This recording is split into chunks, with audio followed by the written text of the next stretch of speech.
because financial peace of mind should be simple. Visit Cathedral Credit.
THA-NUGFW signed agreement to boost job security for daily paid workers. 18-year-old Mariah woman missing for past 6 days, and veterinarian warns about interaction with vampire bandits. Veterinarian warns about interaction with vampire bats. Good evening, Tobago. I'm Natalie Singh. Thank you for tuning into Channel 5 News for July 9th, 2026. To our top story now, eligible daily paid workers attached to the Division of Community Development and Social Protection are set to receive greater job security following the signing of a permanent list agreement between the division and the National Union of Government and Federated Workers. In a July 9th statement, the division said the agreement was formalized on July 8th during a meeting attended by Chief Secretary Fally Augustine, Assistant Secretary Acklin Franklin, and senior division officials, along with NUGFW President Christopher Street and members of the union's leadership. The division said the agreement will facilitate the transition of eligible employees from the regular list to the permanent list, granting them permanent letters of appointment and increased employment security.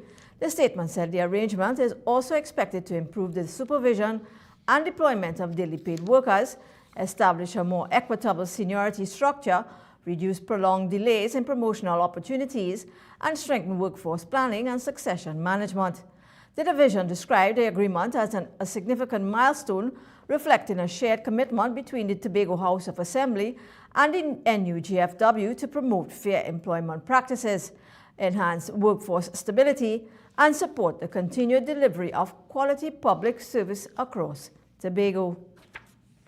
The Division of Public Infrastructure and Transportation says the structural integrity of the Scarborough Boardwalk is being closely monitored following a recent site assessment by the Unemployment Relief Program Construction Unit.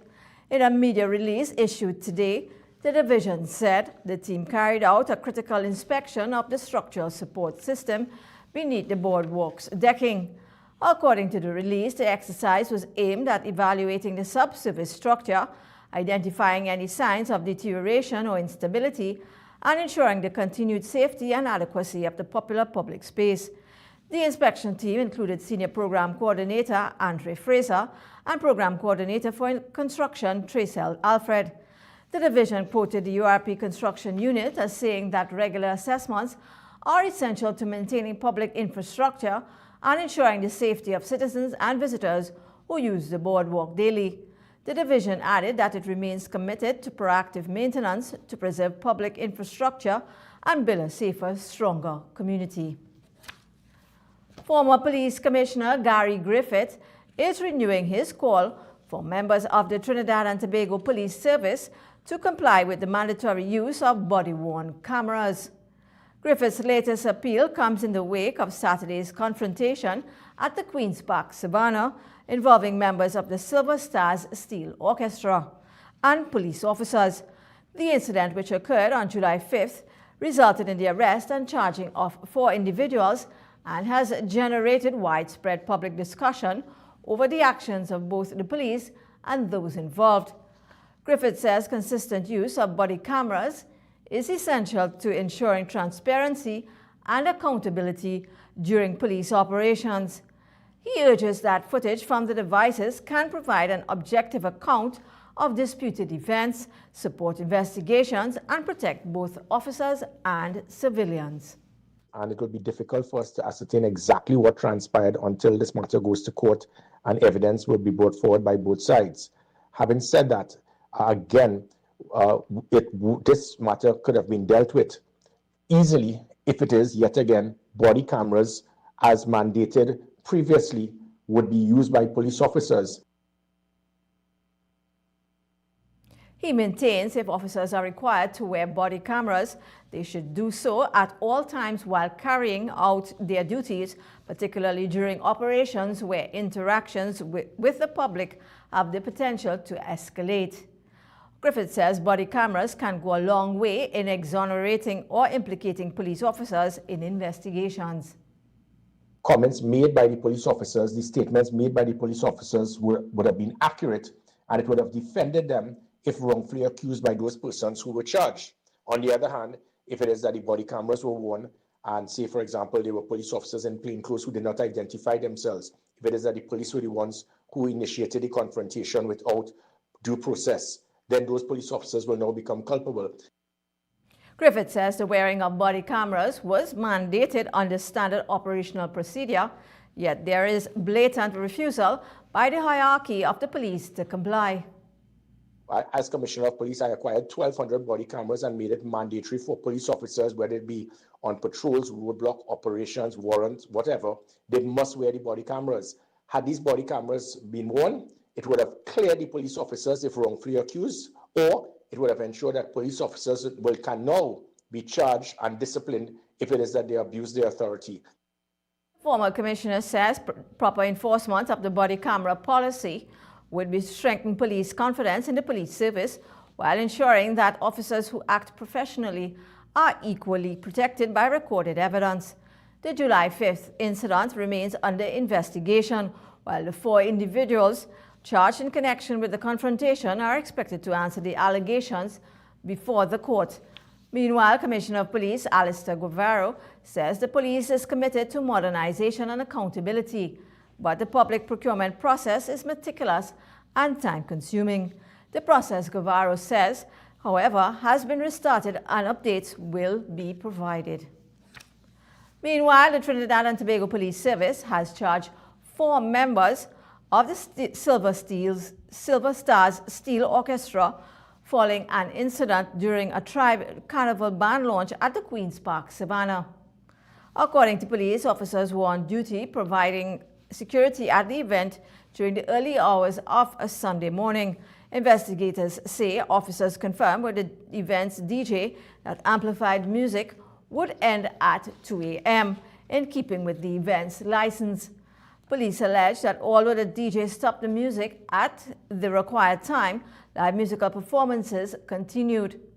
Officers reportedly approached those responsible and instructed that the performances be stopped. The police service says several individuals then became confrontational and verbally abusive toward officers, causing the situation to escalate. During the incident, police allege that 1 officer was injured while carrying out a lawful arrest. The officer was taken to the Port of Spain General Hospital, where he was treated and later discharged. The accused individuals were also medically examined.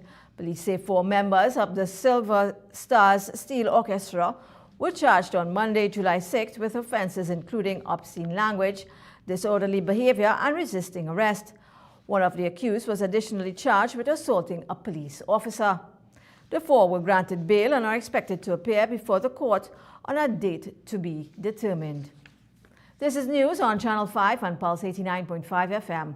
We take a short break. When we come back, lots more.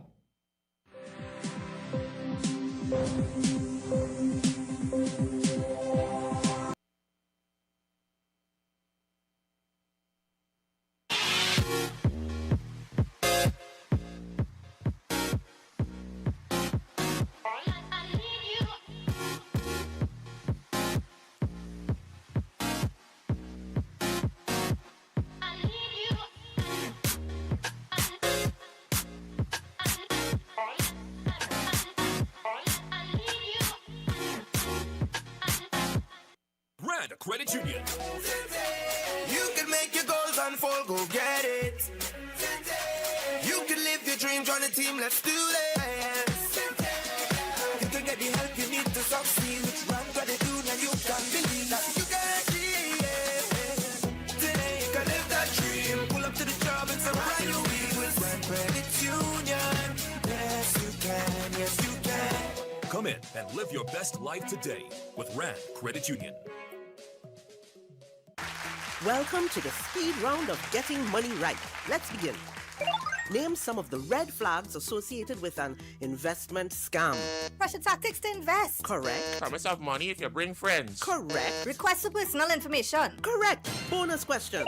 What is the penalty for operating a pyramid or Ponzi scheme? $10 million and 10 years in prison. Correct. Well done. The scores are even, so we go to our tiebreaker question. You receive money in your account from an investment company, and they tell you to transfer it to a third account. Does that sound right?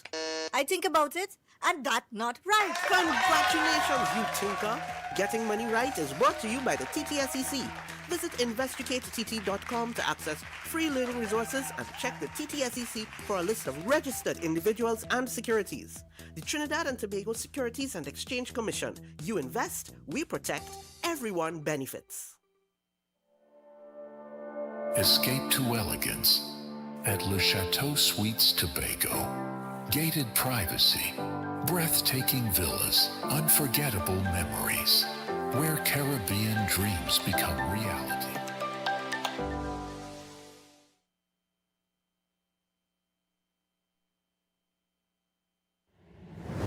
For 10 years, Pulse 89.5 FM has been the beat that moves Tobago. From the latest hits to the voices of the community, we bring the island's rhythm to life.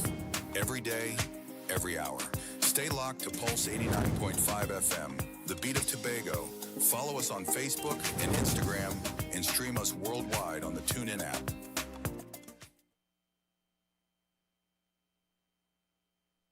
You come in. Long time I see you. This station complete.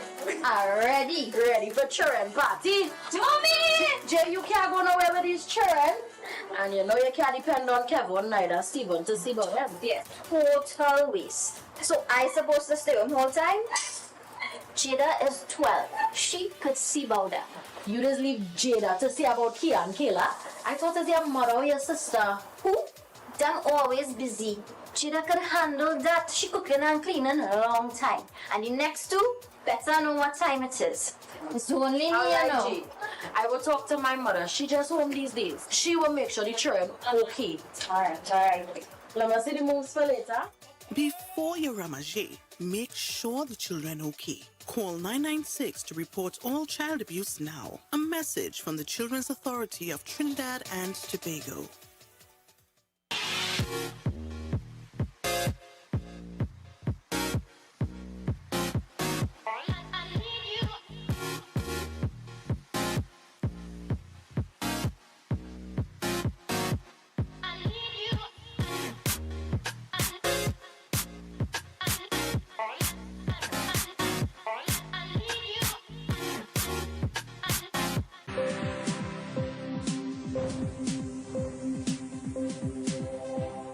Welcome back to news here on Channel 5 and Pulse 89.5 FM.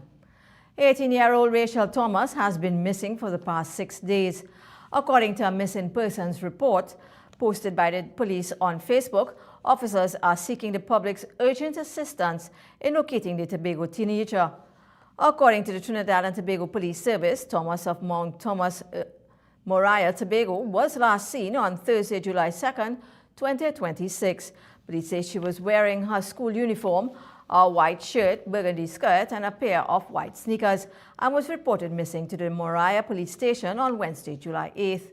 The police described Rachel as being of African descent, approximately 5 feet, 7 inches tall, with a brown complexion. The police service is urging anyone with information about Rachel's whereabouts to contact the Moriah Police Station on 660-0029. Call 800-TIPS or contact the police at 555-999-0911. Information can also be provided at any police station. The police service is also reminding the public that there is no requirement to wait 24 hours before reporting someone missing. Inspector Mahalia Bakker says missing person reports can be made immediately and people should contact the police as soon as there are concerns about a person's safety, depending on the circumstances. The Channel 5 News reached out to Hunter's Search and Rescue to see whether the family had sought police help in finding her. Captain Valance Rambarat said they are aware of the matter and will update the public at the appropriate time. Around 5:30 today, though, Tobago police confirmed that the teen was found and is safe and sound. The 39th Tobago Heritage Festival will officially open next week with a celebration of culture, history, and identity through an original theatrical production. The Tobago Festivals Commission Limited said this year's opening night gala takes place on Thursday, July 16th at the Shore Park Cultural Complex and will feature She Becomes Whole, inspired by the festival theme, Let We Tell the Whole Story. According to the Commission, the production, created in collaboration with the Tobago Performing Arts Company, will use storytelling, music, dance, and folklore to highlight Tobago's heritage and the experiences that have shaped the island's people. The Tobago Festivals Commission Limited says the production follows 4 young descendants as they embark on journeys of identity, memory, and cultural discovery, reconnecting with Tobago's history and traditions. Chief Executive Officer of the Tobago Festivals Commission, Koon Cowan, says the opening night gala establishes a tone for the festival and reflects the organization's commitment to preserving and celebrating Tobago's cultural legacy. Cowan says the collaboration with the Tobago Performing Arts Company showcases the creativity and talent Tobagonians while providing audiences with an opportunity to reflect on the traditions and stories that define the island. The Commission says the Tobago Heritage Festival will feature more than 2 weeks of village traditions, cultural performances, and community celebrations across Tobago. Admission for the opening night production is $150 for adults and $100 for children aged 6 to 17. Children under 5 and senior citizens over 60 will enter free. Michael Osuno, or Sugar Aloes to the Calypso world and fraternity, is throwing his support behind Aisley King for president of the Trinbago Unified Calypsonian Organization. Sugar Aloes took to social media to voice his support for the current president of TUCO and his stewardship of the organization through its financial crisis. King assumed leadership of the organization in 2021 following the death of Brother Resistance and was re-elected in 2023 as president. Sugar Aloes says certain candidates are spreading rumors that King did not inherit a large debt. That Mr. Ainslie King was trying to dirty Brother Resistance name, tarnish his name. I remember in 2012, for the Dimash Grant, I went up in the savannah for 2 reasons. One, to rehearse, and one, to sign my package, which was the contract. Now, mind you, the year before, which was 2011, the Calypso first prize was $2 million. Pan was $2 million, Chutney was $2 million, Soca Monarch was $2 million. However, in 2012, all other prizes remained except for the Calypso Monarch, and I was very disturbed about that. Now, the likes who was in the finals, well, Corinne, she was defending. But myself, Chogdas, Skatey, Devon Seals, Dwayne O'Connor, Kurt Allen, and that's just to name a few. We all was there. Crocro was there too. Sugar Aloes says he is satisfied with the changes King has made in TUCO, and as the old people would say, a bird in hand is worth 10. In the bush, Sugar Aloes reminded fellow Calypsonians to vote wisely on July 12th. This is news on Channel 5 and Pulse 89.5 FM. We will be back after these.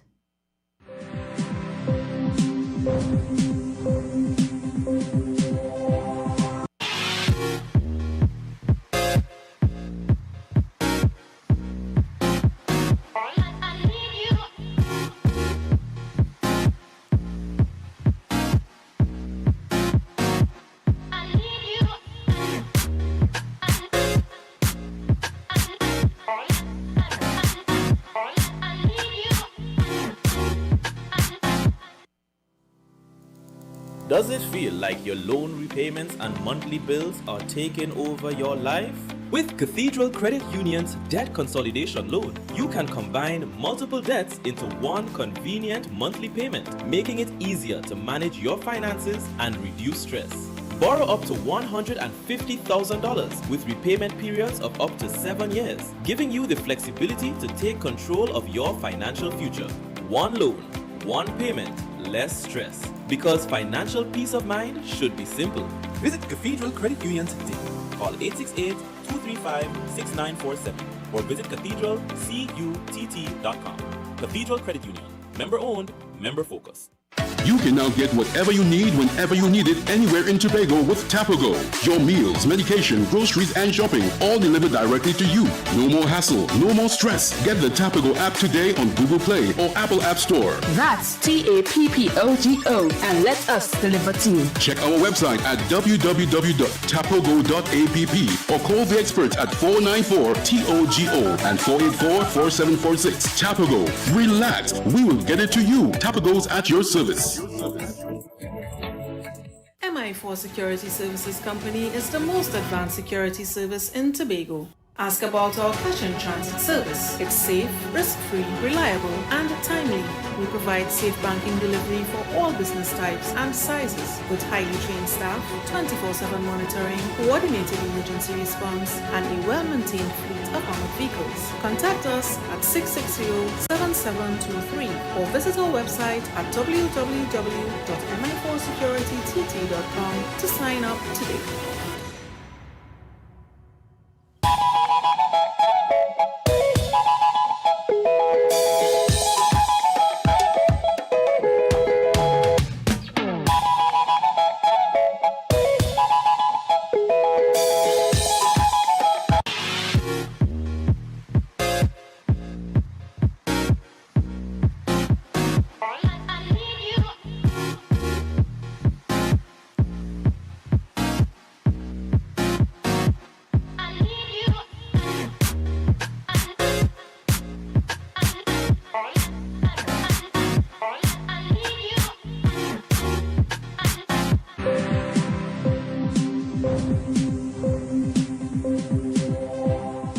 Welcome back to news here on Channel 5 on Pulse 89.5 FM.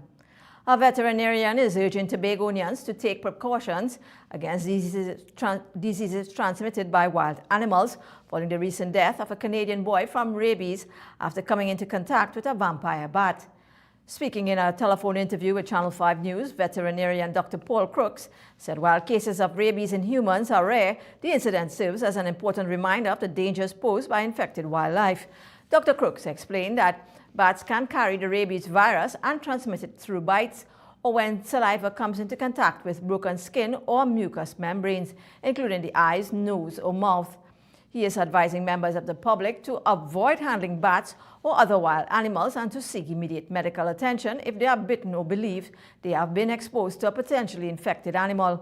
Dr. Crooks also stressed the importance of keeping pets vaccinated against rabies, noting that domestic animals can serve as a link between wildlife and humans if they become infected. He says increased public awareness and prompt medical treatment following any suspected exposure remain the best defenses against the deadly virus.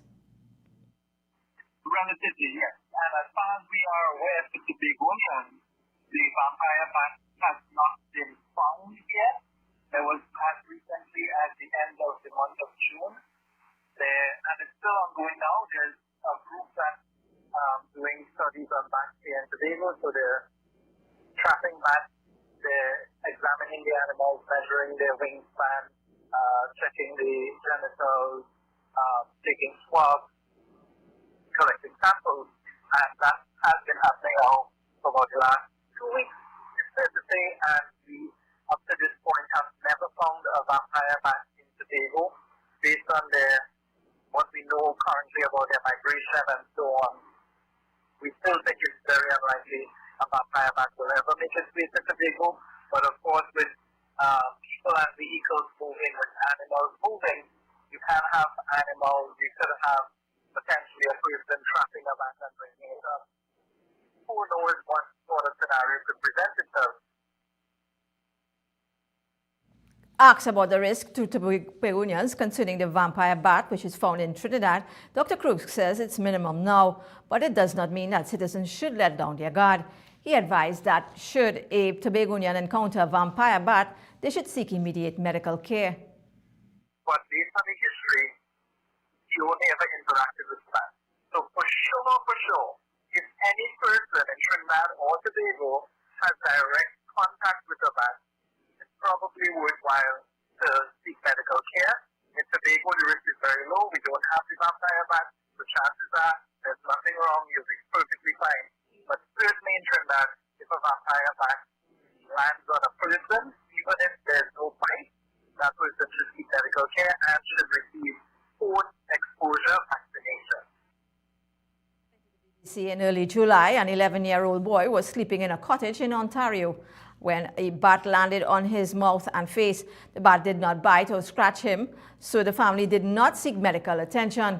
The boy developed fatal symptoms 19 weeks after, including experiencing progressive tingling numbness on the right side of his face, facial swelling, and a loss of appetite. The boy progressed to a high fever, had visual hallucinations, and painful swallowing. According to the Centers for Disease Control, symptoms of rabies are flu-like, and people with advanced cases present with brain dysfunction. CARICOM leaders have confirmed that while some member states have already signed agreements with the United States on the transit of third country nationals, others remain in negotiations over the proposed arrangements.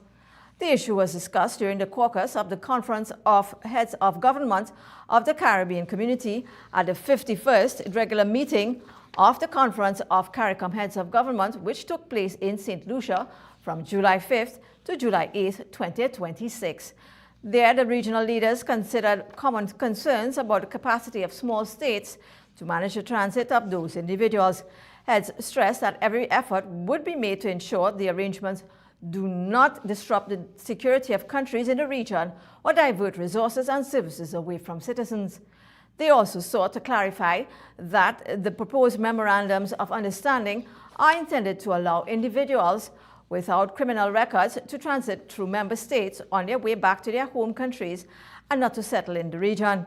CARICOM leaders said citizens must understand that distinction and agreed that greater public engagement is needed on the issue. They also can reaffirm their commitment to safe, orderly, and regular migration and to protecting the dignity of migrants. Heads of government noted the region's long-standing partnership with the United States and acknowledged the importance Washington has attached to the proposed agreements. They also noted that 30 countries globally have already signed similar TCN MOUs. Former students of the Roxborough Secondary School's 1976 intake will return to Tobago tomorrow to begin celebrating 50 years since they first walked through the school's gates. The four-day reunion, themed a long walk back in time, runs from July 10th to 13th and will reunite classmates from Trinidad and Tobago and abroad for a weekend of reflection, celebration, and reconnecting. The festivities begin tomorrow with a symbolic walk from the Windward Main Road Junction to Roxborough Secondary School. Dressed in their school uniforms, former students will retrace the journey they made as teenagers 5 decades ago before taking part in an opening ceremony, an official class photograph, and a Thanksgiving and memorial service honoring the 28 members of the 1976 intake who have died. The reunion will also include a tour of the school and an opportunity to interact with current students and staff. Weekend activities feature a 50th anniversary dinner and awards gala, a family fun day, with traditional games and a farewell picnic and excursion to Little Tobago Island. Organizers say the reunion is indeed not only to celebrate lifelong friendships, but also to honor the legacy of Roxborough Secondary School and the teachers who helped shape generations of Tobagonians. And finally, parents and guardians of boys between the ages of 12 and 17 are being encouraged to enroll the boys in a finishing camp aimed at developing life skills and positive masculinity.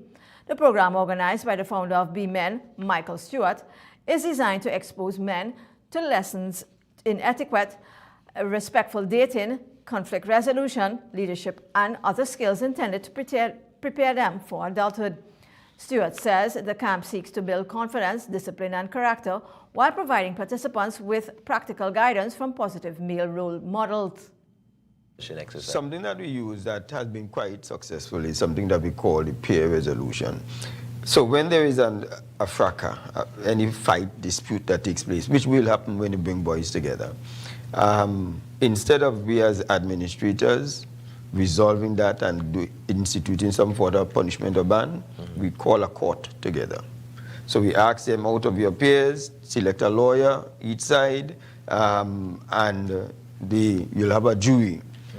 And then we'll ask them to present the case as to what took place, call your witnesses, etc. And also execute whatever is the jury's pronouncement of who is guilty, etc. But we have found that when we institute the punishment, it's not really accepted, you know, they're kind of angry. But when their peers give them the punishment, they accept it. Stewart said the camp is in its 15th year, and during that time, there have been many success stories. Last year, we did it in St. Lucia, as I said. And one of the things we helped the boys to do is to change tires. So we had a motor car and we helped them to change the tire. A mother sent me a picture. In the night, she broke down on the road, and her 13-year-old boy changed her tire. And she said, this is so reassuring for her to see that boy changing, and she showed me the picture with him changing. I felt so proud because he was one of the guys who was doing it quickly, because they also started to see how fast they could change the tire. If you are interested in enrolling your child in the camp, you can call 480-0080. It costs $800 for the week and runs from Monday to Friday near to Stewart's office at the Stumpies Bypass and Store Bay Local Road, Canaan. Here's your weather for Thursday, July 9th, 2026. Tonight, significant concentrations of Saharan dust, fair but hazy with a light breeze, and the isolated brisk shower. Significant concentration of Sahara dust present. Persons sensitive to these atmospheric changes should take the necessary precautions. Tomorrow, moderate and high Saharan dust concentrations. Persons sensitive to these atmospheric changes should take the necessary precautions. Hazy and breezy at times, windy despite the isolated afternoon shower. Night will be fairly to partly cloudy and hazy with a light breeze and the isolated shower closer to midnight. Winds may gust at times. Seas are moderate. Winds are east-northeast to east-southeast, 10 to 40 kilometers per hour. Waves in open waters, 2 to 2.5 meters. In sheltered areas, 1.5 meters, occasionally choppy. High tides at 12:36 p.m., low tides at 6:13 a.m. and 5:44 p.m. Sunrise at 6 a.m., sunset at 6 p.m. Tomorrow's temperatures should reach a maximum of 31 degrees Celsius and fall to 26 degrees Celsius. Before we go, we recap the headlines. THA-NUGFW signed agreement to boost job security for daily paid workers. 18-year-old Mariah woman missing for past 6 days has been found. And veterinarian warns about interaction with vampire bats. That does it for tonight's newscast on the Channel 5 News Desk. Have a good night and stay safe.